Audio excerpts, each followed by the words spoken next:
YouTube is the second largest search engine in the world after its parent company, Google. And while there have always been user-generated sports videos uploaded to the site, YouTube has started to team up with professional sports entities. This has the sports world abuzz, wondering when and how Google will make its mark on the business of sports. Mike Ozanian went to YouTube studios in Manhattan to discuss these moves for our Sports Money Profile. Roland, how is the changing demographics in terms of how sports content is being consumed fit into the Google and YouTube strategy? Yeah, well, what we're seeing, Mike, is we're seeing a lot more of people who are watching the programs linearly, but then they're reverting to their second screen to get even more information, or they're using their second screen to walk around. Now, what is a second screen? The second screen is a laptop or the phone that you hold in your hand, whether it's from Google or Apple or any of the other companies that are making these phones.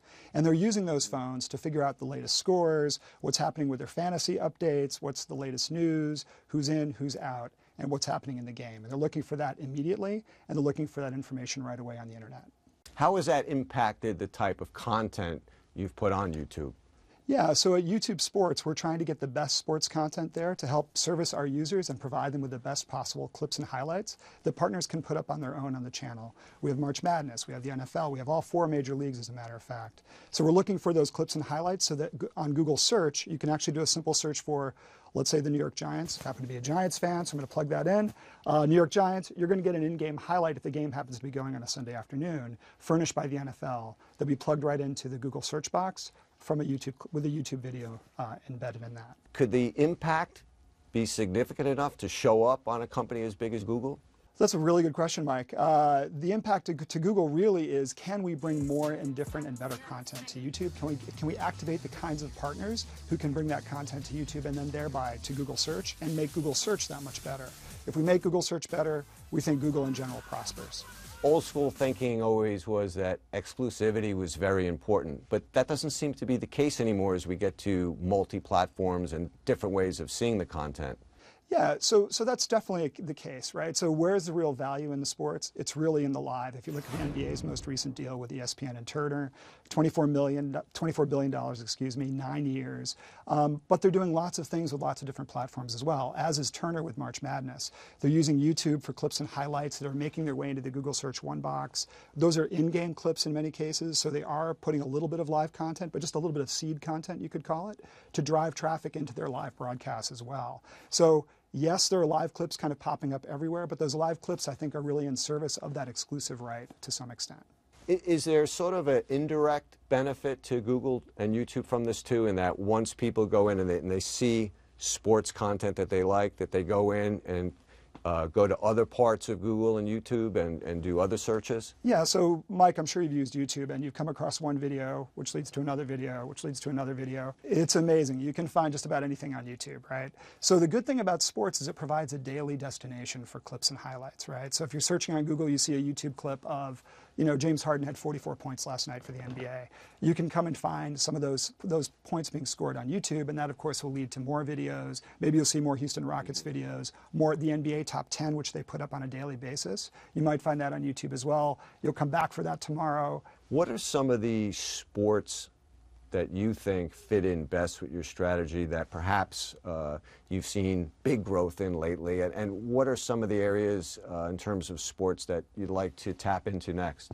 Yeah, so we're coming off of a World Cup year, right? So we did the World Cup last year. The World Cup was huge for Google, huge for YouTube. So soccer globally is an enormous effort for us. We have over 200 clubs in Europe participate on the YouTube platform. We have tons of clubs in South America, many in North America. Pretty much the whole MLS in North America is one of our major partners. So soccer globally, because it is the world's #1 sport, of course, it works pretty well on YouTube from a global perspective. Basketball, similarly, on a global perspective, it's huge. In Southeast Asia, cricket is huge. We see rugby in Australia and so forth. So we're seeing the kinds of sports you would expect. Some sports travel better than others. The NFL is just getting started on our platform. It'll be interesting to see what we can do for them on a global basis. We just had the Super Bowl, not a bad game to start with. Right. But they'll be getting started this fall. A couple of people watch that. I hear people like it. So they'll be getting started with us this fall in a fuller sense. And I think we look forward to working with them and helping them bring football to the globe. I think archives of old sporting events are great. You know, I mean, I love seeing them and watching games, especially games that the Giants won, or that the Yankees won. My team wins. I want to watch it over and over.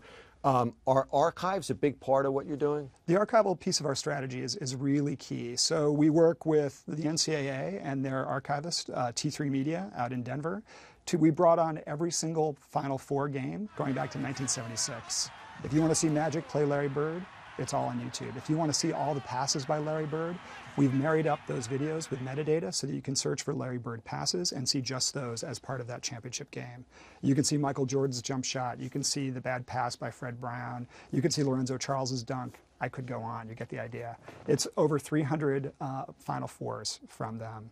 We also have baseball going back to the first ever televised game. The entire game on YouTube is available to you. And we're running some other experiments to make baseball games more soluble and generally sporting events in general more soluble. So yes, archives are really important. We think with the rise of metadata in those games, we'll be able to make those archives even more soluble. So if you want to see, as an example, let's say you want to see every one of Bob Gibson's pitches or strikeouts, there's potentially a way down the line where we can make that a very simple search on YouTube. Do you think the day may come in the not too distant future where Google and YouTube will bid for live sports rights? I think right now we're focused on our partners to try to help them build their highlight business as best they can on the platform, push them out globally, help people find their content through search, both Google search and YouTube search. So for right now, that's what we're really focusing on. The live platform is there. It's improving all the time. Who knows down the road?